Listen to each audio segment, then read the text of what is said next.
¿Sobrevive o no sobrevive el ser espiritual del ser humano después de la muerte física? Es la interrogante que vamos a contestar en este estudio. Entendamos que el alma es el nombre genérico que normalmente las filosofías o las religiones cristianas le han dado a el ser espiritual del hombre.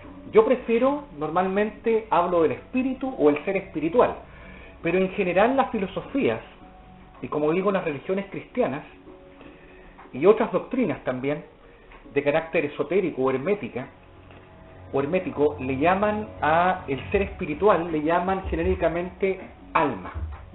¿Por qué? Porque el hombre es una dualidad entre una energía activa, que es el espíritu, y un receptor pasivo, que es el cuerpo. Y esa interrelación produce un producto, y ese producto es el resultado de todo el contenido del ser humano, al cual se le llama alma. O sea, toda la riqueza, el contenido interno, los conocimientos, todo lo que es el ser humano está como contenido en su alma. Entonces podríamos decir que el ser humano es un alma, pero en términos absolutos o estrictos debería ser llamado espíritu, sin entrar por supuesto en las clasificaciones también más estrictas que tienen que ver con los nombres Nefesh, Ruach y Nechamá, que tienen que ver con los diferentes niveles que el ser espiritual tiene. Por lo tanto, podemos decir en términos genéricos que cuando hablamos de ser espiritual, por lo menos para este estudio, vamos a hablar de alma. Así entonces, el alma sería entonces el aspecto inmaterial del ser humano, y obviamente su cuerpo físico sería el aspecto material del mismo. Entonces, entendamos en primer lugar que bíblicamente, dejando de lado todo lo que son las filosofías, las doctrinas humanistas diversas que hayan, las religiones, especialmente la cristiana, que en su mayoría tiene un concepto que vamos a ir viendo bastante trastocado de lo que debe considerarse la entidad álmica después de la muerte, cómo debe ser considerado su estado. Pero entendamos primero que el ser humano es una unidad, como digo, de dos componentes, que en la escritura incluso, por un lado, los componentes son alma y cuerpo, y eso lo podemos ver, por ejemplo, en Mateo, capítulo 10 y verso 28, donde dice: y no temáis a los que matan el cuerpo, mas el alma no pueden matar. Aquí ya se está diciendo, Yahshua está diciendo, que el ser humano se compone de una parte material que le llama cuerpo y una parte inmaterial que los hombres no pueden matar, que dice que se llama alma. Pero también hay otros nombres para esta dualidad. Veamos lo que dice Primera de Corintios, capítulo 7 y verso 34, donde dice: hay asimismo diferencia entre la casada y la doncella. La doncella tiene cuidado de las cosas de Yahweh para ser santa, así en cuerpo como en espíritu. Quiero destacar acá, así en cuerpo como en espíritu. Nuevamente dos elementos, una parte material que aquí se llama cuerpo y una parte inmaterial que ahora no se llama alma, sino que se le llama espíritu. Vamos a Santiago para ver esos mismos dos elementos. Santiago, capítulo 2 y verso 26, dice: porque como el cuerpo sin espíritu está muerto, así también la fe sin obras está muerta. ¿Cómo se obtiene la salvación? Solamente por fe. Pero hemos dicho hasta la saciedad que esa fe posee una expresión material concreta, que son las obras físicas. No es la fe más las obras, es solamente la fe, sería la parte inmaterial de la energía espiritual que se proyecta a nivel material a través de las obras concretas en este mundo físico. Así también dice, porque como el cuerpo sin espíritu, es decir, la proyección del espíritu en el mundo físico material es el cuerpo.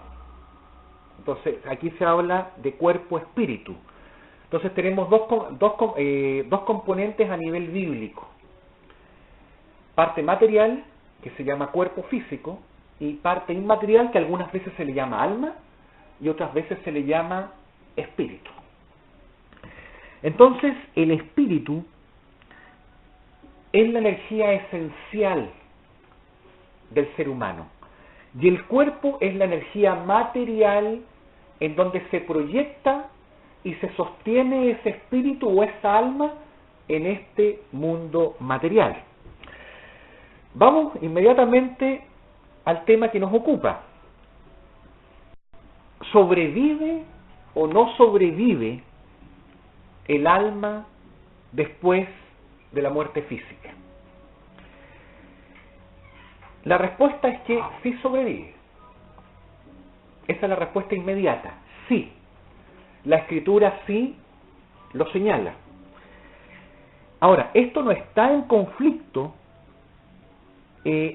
con o en contradicción con otras doctrinas de carácter esotérico o filosóficas.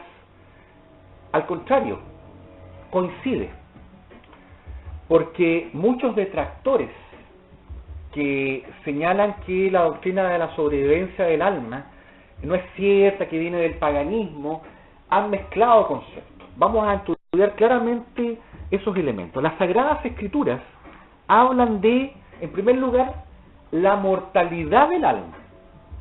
Entendamos primero eso. Vamos a leer el concepto de mortalidad del alma. Eso lo podemos encontrar en Ezequiel 18. Ezequiel 18, versículo 4 y 20. El versículo 4 dice: he aquí que todas las almas son mías, como el alma del Padre, así el alma del Hijo es mía. El alma que pecare, esa morirá. El alma que pecare, esa morirá. Y esto mismo se repite en el versículo 20. El alma que pecare, esa morirá. Por lo tanto, el alma, llegamos a una conclusión que diferencia una doctrina que aparentemente es similar con doctrinas paganas, pero tiene una diferencia. El paganismo o la mayoría de las filosofías esotéricas señalan la inmortalidad del alma, pero aquí claramente se afirma que el alma es mortal. Lo que en la Escritura se señala es no la inmortalidad del alma. Se habla de la mortalidad. Lo que se señala con respecto a la aparente inmortalidad no es inmortalidad, sino que es la sobrevivencia del alma después de la muerte. Concepto que es parecido a la inmortalidad, pero no es igual. ¿Dónde podemos encontrar referencias que hablan de la sobrevivencia del alma? No lo vamos a leer ahora porque sería extremadamente largo. Y lo vamos a dejar para el próximo estudio. Una referencia está en el relato dado por el Mesías, el relato del rico y Lázaro. El relato del rico y Lázaro que está expuesto en Lucas 16. Ahí se puede encontrar el relato de la sobrevivencia del alma después de la muerte. Pero otras referencias de esta sobrevivencia podemos encontrarla en el caso de el profeta Samuel y la divina de Endor, en donde se le hace venir, ya habiendo muerto el profeta Samuel, se le hace venir para comunicarse con el rey Saúl. Esto lo podemos encontrar unas referencias muy breves en 1 Samuel 28, versículo 15 y 16, donde se supone que En la Escritura se habla, ustedes pueden leer todo el capítulo 28, pero lo que quiero destacar es que cuando Samuel se le hace venir para hablar con Saúl, Samuel, reitero, había muerto. La Escritura dice, versículo 15, y Samuel dijo a Saúl, ¿por qué me has inquietado haciéndome venir? Y Saúl respondió, estoy muy angustiado, pues los filisteos pelean contra mí, y ahí le cuenta toda su problemática. Y en el versículo 16 nuevamente sale, entonces Samuel dijo. La Escritura no afirma en ningún momento el que estaba conversando con Saúl es un demonio, alguna presencia exógena o extraña, sino que la Escritura afirma que Samuel dijo. Samuel, un muerto, es el que estaba hablando, el alma de Samuel es el que estaba hablando con el rey Saúl. Entonces aquí ya podemos ver una prueba categórica de que con la muerte física, ahí no termina la vida, lo que se conoce como vida, no finaliza la conciencia del ser humano. El ser humano sigue consciente en otro nivel de existencia. Vamos ahora, para más pruebas, en Apocalipsis. Apocalipsis capítulo 6 y versículos 9 y 10. Dice, cuando abrió el quinto sello, vi bajo el altar las almas de los que habían sido muertos por causa de la palabra de Dios y por el testimonio que tenían. Y clamaban, los muertos, las almas de los muertos, dice, y clamaban a gran voz diciendo, ¿hasta cuándo, Yahweh, santo y verdadero, no juzgas y vengas nuestra sangre en los que moran en la tierra? O sea, aquí vemos almas de muertos que fueron masacrados, torturados seguramente, y que aquí están clamando por justicia. Vamos a otro ejemplo. Lucas 23, o mejor dicho, mire, pasemos mejor a el mismo libro de Apocalipsis, capítulo 20 y verso 4, donde dice, y vi tronos y se sentaron sobre ellos los que recibieron facultad de juzgar, y vi las almas de los decapitados por causa del testimonio de Yahshua. Quiero dejarlo hasta ahí. Y vi las almas. O sea, el profeta Juan está viendo las almas de los decapitados, no está viendo los cuerpos. Los cuerpos habían sido decapitados, pero él ve las almas de los decapitados y que tenían el testimonio de Yahshua. Vamos ahora sí a Lucas, capítulo 23 y verso 46. Dice, entonces Yahshua, clamando a gran voz cuando estaba en la cruz del Calvario, a punto de expirar, dijo, Padre, en tus manos encomiendo mi espíritu. O sea, ya iba a pasar a otro nivel existencial Yahshua. Iba a dejar este mundo para pasar al mundo de la muerte. Y por eso dice, en tus manos encomiendo mi espíritu. Aquí ya se dice, bueno, se muestra que Yahshua habla de la parte espiritual como espíritu. O se traduce, mejor dicho, acá como espíritu. Si vamos ahora a Hechos, capítulo 7 y verso 59, Hechos 7, 59 dice lo siguiente, respecto al martirio o al apedreamiento que tuvo Esteban. Dice, y apedreaban a Esteban, mientras él invocaba y decía, soberano Yahshua, recibe mi espíritu. En ese momento, cuando estaba siendo flagelado, torturado físicamente con piedras, estaba siendo apedreado, que era la forma de morir en ese tiempo, él pide a su Señor, pide a Yahshua que reciba en los cielos su espíritu, porque ahora iba a desencarnar. En Hebreos en Hebreos,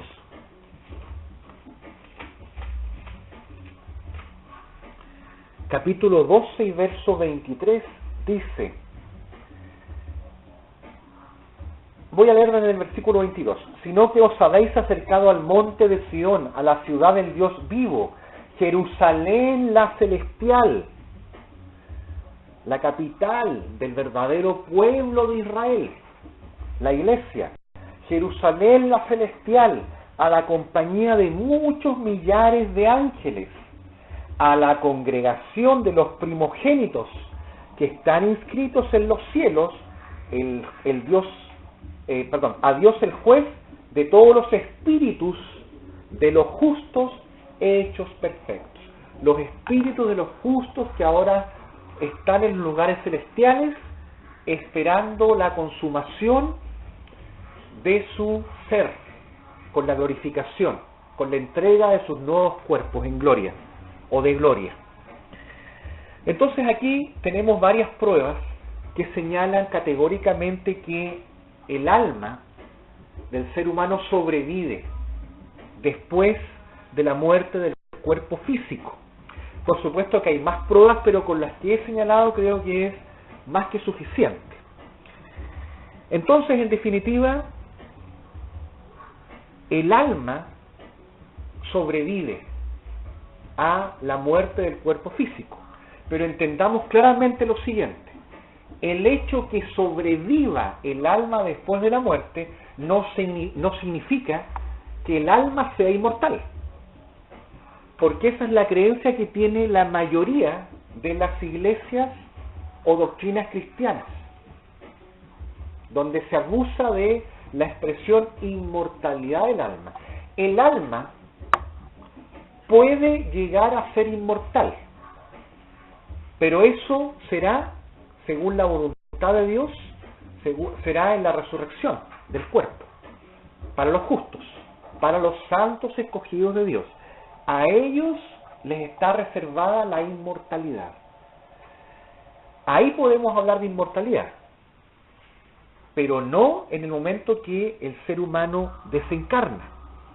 Ahora, yo decía que esta idea, no de inmortalidad, sino que de sobrevivencia del alma después de la muerte, no es una idea privativa de las Sagradas Escrituras, sino que los pueblos de la antigüedad, como Babilonia, Egipto, los persas, los griegos, tenían o aceptaban esta doctrina.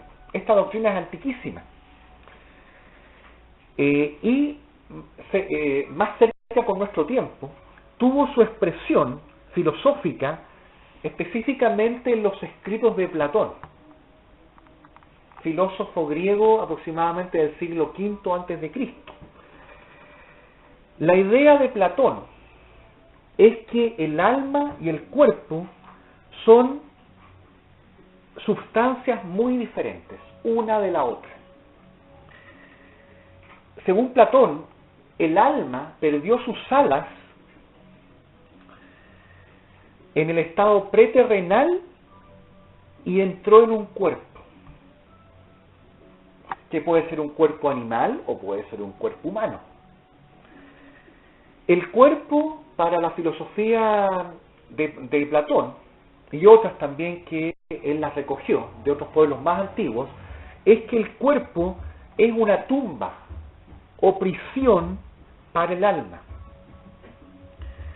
Por eso cuando el hombre muere es como, de acuerdo a esta filosofía, es como una liberación, la liberación de la tumba o la liberación de la prisión, en donde si el alma evolucionó o le sacó provecho total en cuanto a sus experiencias terrenales, entonces ahora desencarna y queda en un estado de bienaventuranza en los cielos. Por el contrario, si le faltan aspectos por aprender, tiene que volver a encarnar en un cuerpo, ya sea humano o animal, dependiendo de cómo funcionó o cómo fue su vida previa, según las deudas kármicas que haya tenido o que tenga. Entonces, el concepto platónico es de la inmortalidad del alma.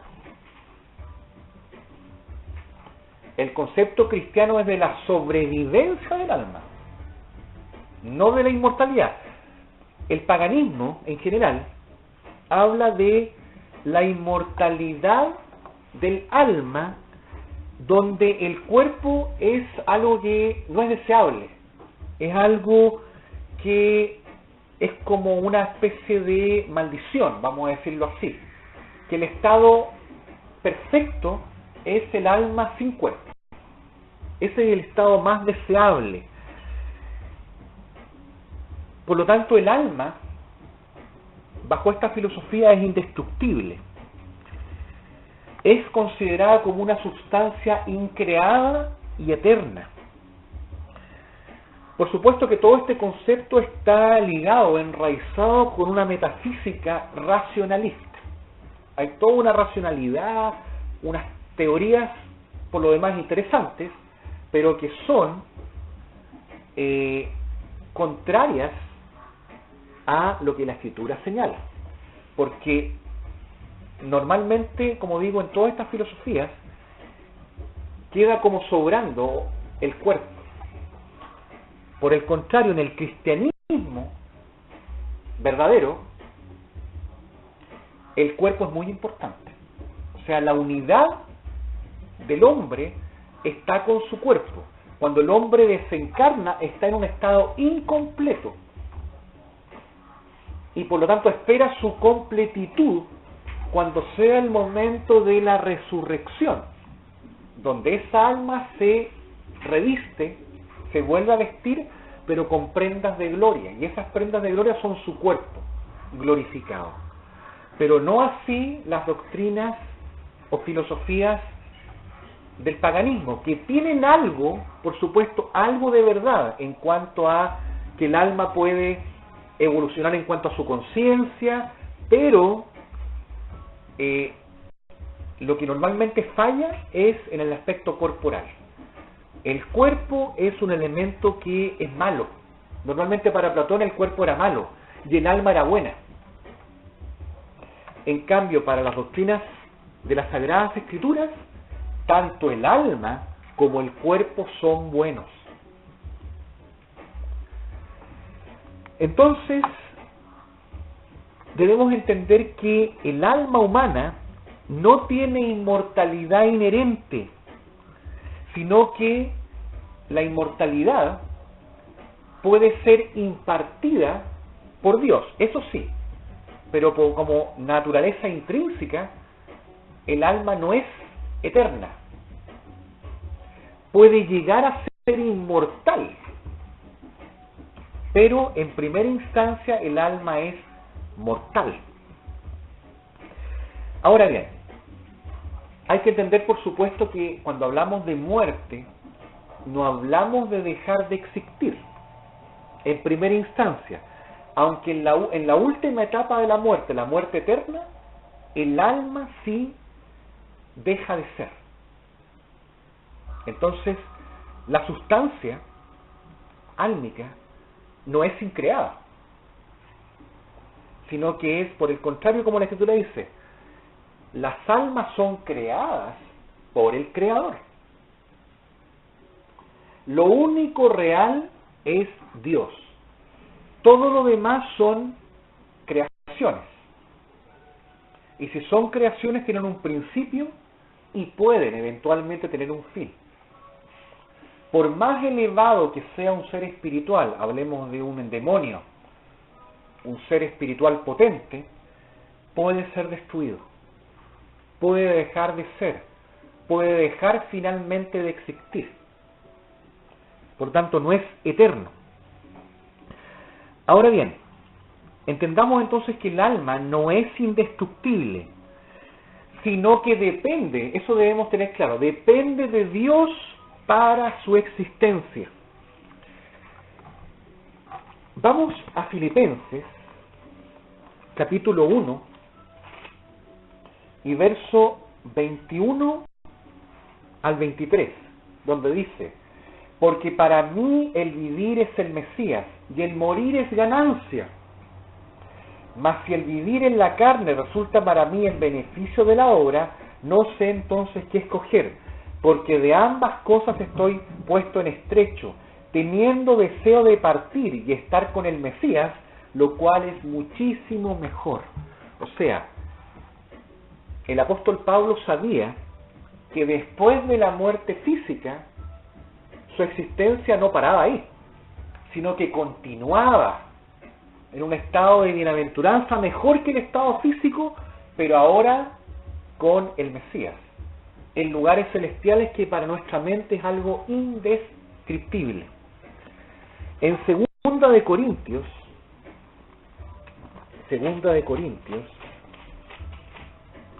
capítulo 5, y los versículos del 8 al 10, dice, Segunda de Corintios 5, del 8 al 10, pero confiamos y más quisiéramos estar ausentes del cuerpo. Esto habla de los creyentes. Esto es lo que les aguarda a los creyentes, a los que han hecho pacto con el Mesías y han recibido el Espíritu Santo, el Espíritu de, ahora sí, los inmortales. Dice, pero confiamos y más quisiéramos estar ausentes del cuerpo y presentes a Yahweh. Por tanto, procuramos también, o ausentes o presentes, serle agradables, porque es necesario que todos nosotros comparezcamos ante el tribunal del Mesías, para que cada uno reciba según lo que haya hecho mientras estaba en el cuerpo, sea bueno o sea malo. Todas las almas que están encarnadas en este mundo, durante todos sus años de vida, de existencia terrenal, han tenido actuaciones buenas o malas, que al terminar el peregrinaje físico en este mundo, desencarnan y hay un juicio sobre ella, un juicio que no es el final, pero que es un juicio donde se determina a dónde va a ir esa alma, o a los lugares celestiales o a lugares infernales, como castigo provisorio antes del juicio final. Entonces vemos que claramente que en los creyentes la sobrevivencia del alma es patente en la Escritura. Ahora veamos cuál es la condición del alma después de la muerte física en los no creyentes. Y en la Escritura vamos a ver que la condición es de angustia y tormento. Veamos en primer lugar Segunda de Pedro,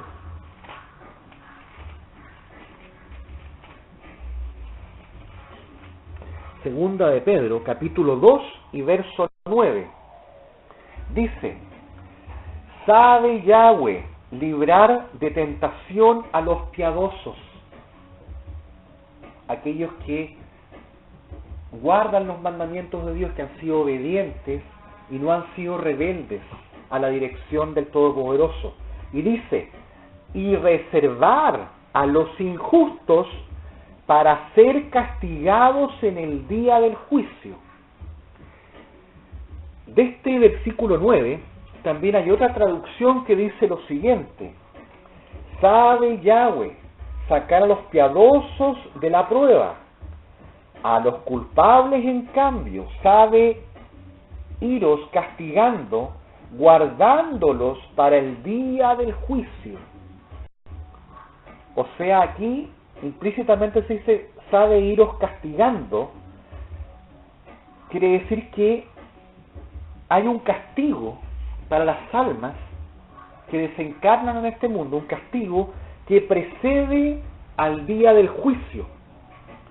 Es un castigo continuado entre la muerte y el día del juicio. O sea, hay un castigo que el alma sigue recibiendo cuando actúa en forma injusta delante de Dios mientras estuvo en el cuerpo físico. Aquí lo vemos claramente. Y vamos a leer, no vamos a leer todo el relato, el famoso relato del rico y Lázaro, pero por lo menos unos 2 versículos para aclarar el estado de tormento y angustia que tienen aquellos que no son creyentes y que mueren durante su tránsito terrenal. Lucas 16, versículo 23 y 25.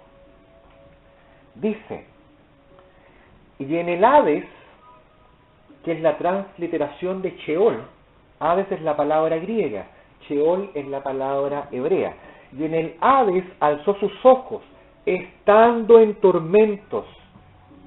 Eso quiero destacar, estando en tormentos. Y en el versículo 25 dice: pero Abraham le dijo: hijo, acuérdate que recibiste tus bienes en tu vida, y Lázaro también males, pero ahora este es consolado aquí, y tú atormentado. Entonces, para los no creyentes, cuando desencarnen les va a guardar un estado de tormento y angustia, en otra condición existencial que la Escritura revela que es un lugar o una condición que se llama el lugar del Sheol o el Hades. Por lo tanto, queda claro entonces que las almas, tanto de creyentes como de no creyentes, siguen existiendo después de la muerte. La problemática es nomás en qué condición. La mayoría a veces, cuando se hacen cultos, sobre todo católicos, haya sido malo el tipo mafioso, pero si se le hace un culto, aunque sea el tipo más perverso, el curita normalmente dice: bueno, y que Dios lo tenga en su santa gloria. Bueno, esas son frasecitas cliché, que es como la esperanza más bienaventurada, pero en realidad no todos tienen derecho a ese estado de bienaventuranza. Muy por el contrario, la mayoría de las almas tiene que pasar por el estado de aflicción y tormento en esos lugares. El que está en Cristo pasa a un estado existencial de vida, de más cercanía con Dios, de unidad con el Todopoderoso. Por el contrario, cuando alguien muere sin el Mesías, verdaderamente se acerca más y más a la muerte. La muerte, recuerden, no es dejar de existir en primera instancia, es separación de Dios, es divorcio de Dios. Mientras más muerta esté una persona, más divorciada de Dios está. Finalmente se producirá el divorcio total cuando esa alma ciertamente deje de existir, sea borrada o borrado como programa existencial del universo. Entonces, vemos entonces que el platonismo o el paganismo en cuanto a la doctrina del alma puede ser parecida a lo que señala el verdadero cristianismo o la verdadera doctrina teológica de las Sagradas Escrituras. Pueden haber puntos en común, pero hay elementos diferenciadores. Por eso es que los que se adhieren normalmente a esta doctrina de la sobrevivencia del alma muchas veces son criticados porque los detractores piensan que estos se dejaron llevar por la filosofía platónica, se dejaron llevar por las mezclas filosóficas del paganismo. Y en definitiva eso no es así. Recuerden siempre, las filosofías paganas señalan esencialmente que el cuerpo del ser humano es malo y que lo único bueno del ser humano es el alma. Entonces están concentrados esencialmente en el alma. Por el contrario, para la doctrina de las Sagradas Escrituras, el alma y el cuerpo, ambos, son importantes y en conjunto forman la gran unidad existencial. Más aún, el cuerpo es muy necesario porque es como un vehículo de manifestación para los mundos. Es como una, entre comillas, una nave, vamos a decirlo así, entre comillas, espacial, que permite ir a diferentes lugares. Entonces, si uno va a un determinado lugar, va a requerir una nave espacial de tal tipo, ¿cierto? Si va a otro mundo, otro tipo de nave que resista las condiciones, etcétera. Por lo tanto, la participación de un mundo requiere un vehículo corporal para poder manifestarse en ese mundo. Así entonces el cuerpo resulta ser muy importante, y por eso es muy probable que en la resurrección del cuerpo,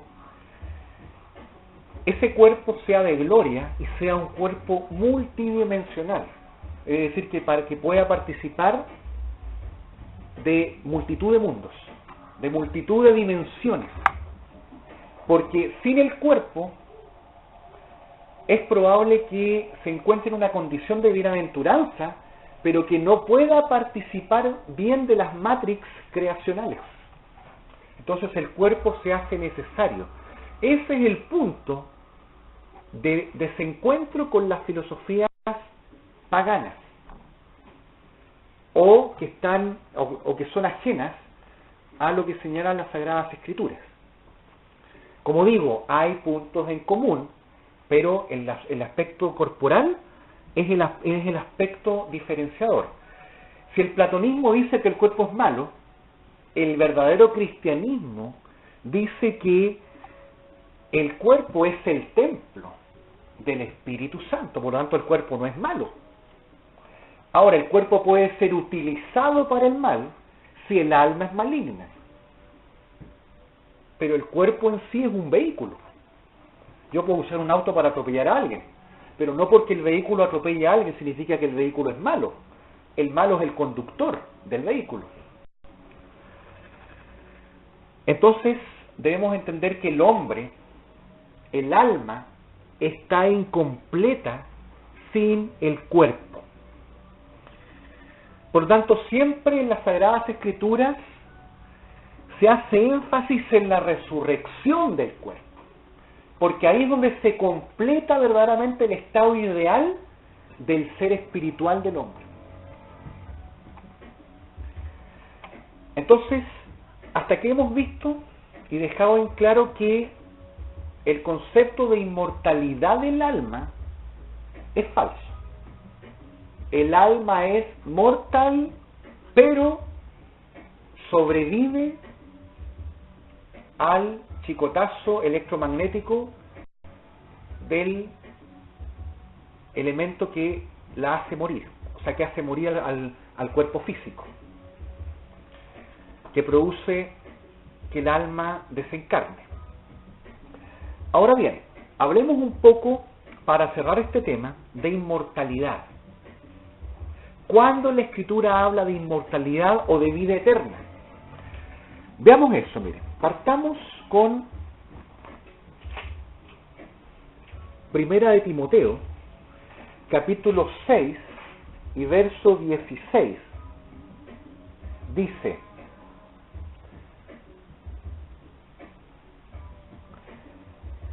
voy a partir del versículo 15. Dice: la cual a su tiempo mostrará el bienaventurado y solo soberano, Rey de reyes y Señor de señores, el único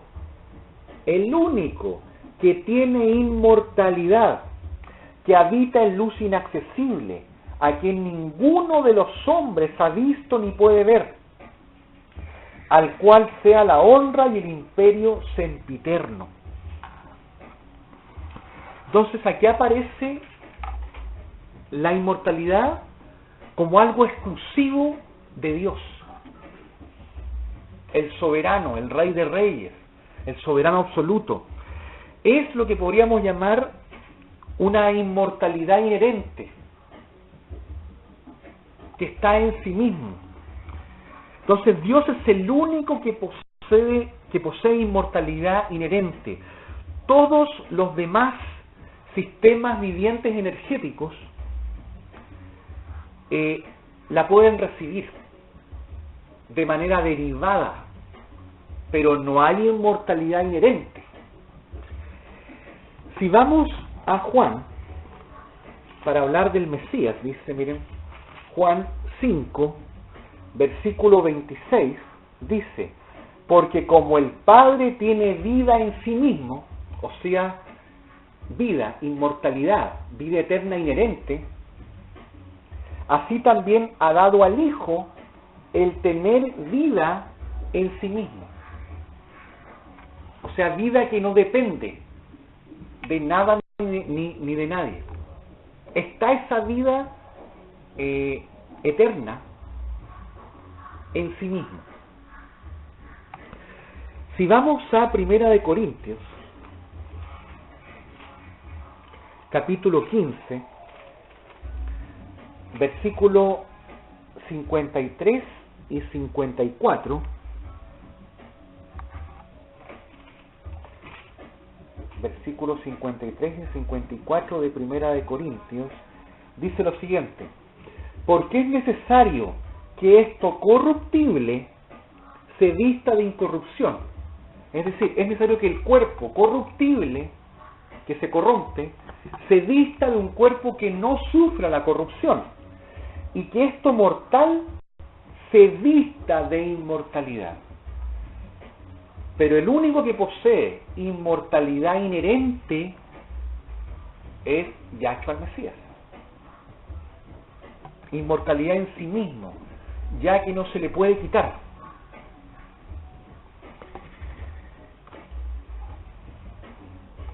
Entonces vemos que este tipo de inmortalidad es en el fondo vida eterna. Yo siempre diferencio, sí, para mí, para mi gusto, la palabra inmortalidad de vida eterna. La vida eterna no tiene principio ni fin. La inmortalidad tuvo un principio. Y como tuvo un principio, podría eventualmente tener un fin. O sea, podría extenderse indefinidamente.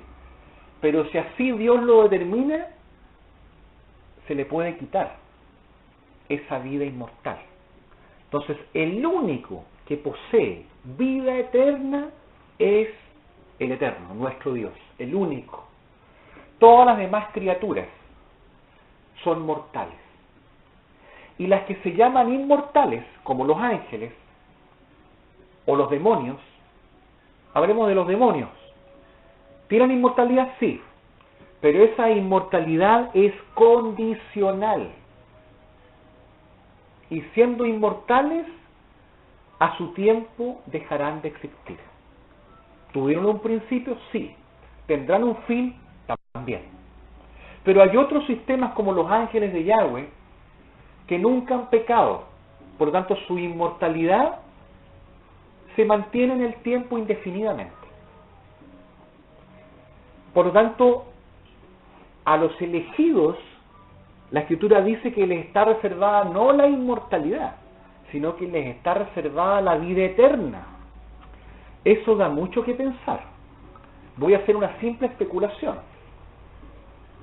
Si va a obtener vida eterna, eso implicaría que sus almas vienen de la eternidad para volver de donde salieron. A diferencia probable o posible de cualquier otro ser existencial del universo. Entonces esto es algo maravilloso que está reservada o reservado para los santos escogidos de Dios y para todos los que van a ser fieles y van a alcanzar las glorias de la salvación espiritual. Esta inmortalidad o vida eterna que se habla en la Escritura para los elegidos es un don a futuro que se va a completar con la resurrección del cuerpo. Es una dádiva conferida con la segunda venida del Mesías. A la segunda venida del Mesías viene el evento más esperado por los elegidos, el arrebatamiento y la recepción o recibimiento de cuerpos de gloria, cuerpos de vida eterna. Ahí es donde la vida se va a manifestar en plenitud en cada uno de los elegidos. Por lo tanto, la vida eterna que aguardan los escogidos tiene dos fases. Una fase que consiste en la existencia continuada del alma. El elegido puede morir, pero su alma continúa. Continúa en bienaventuranza. Llega a los lugares celestiales en una condición de gran esplendor celestial, entra en esa condición. Pero ese estado es incompleto. Falta adicionarle lo que es su cuerpo definitivo, su cuerpo inmortal de gloria, su cuerpo incorruptible, su cuerpo inmortal. Con esos dos elementos, el alma del elegido más el cuerpo de gloria, es donde se consuma la vida eterna de los santos escogidos de Dios. Y ahora sí que pueden disfrutar de todas las maravillas de la creación. Pueden disfrutar plenamente de una inmortalidad. Pueden seguramente entrar y salir de mundos. Ya el proyecto de los santos escogidos de Dios se ha cumplido. Y por eso la Escritura dice en muchas partes: y os gozaréis para siempre en las cosas que yo he creado. Os gozaréis para siempre. Todas las penas, todos los sinsabores que tengamos en este mundo, todos los problemas, situaciones difíciles, etcétera, etcétera, no son nada comparado con el libro nuevo que se va a abrir y donde se escribirá nuestra historia y donde alcanzaremos metas, tendremos proyectos y cosas que en este momento ni siquiera cruzan por nuestra imaginación. Pero eso es lo que Dios aguarda para todos aquellos que están empeñados en servirlo y obedecerlo de corazón.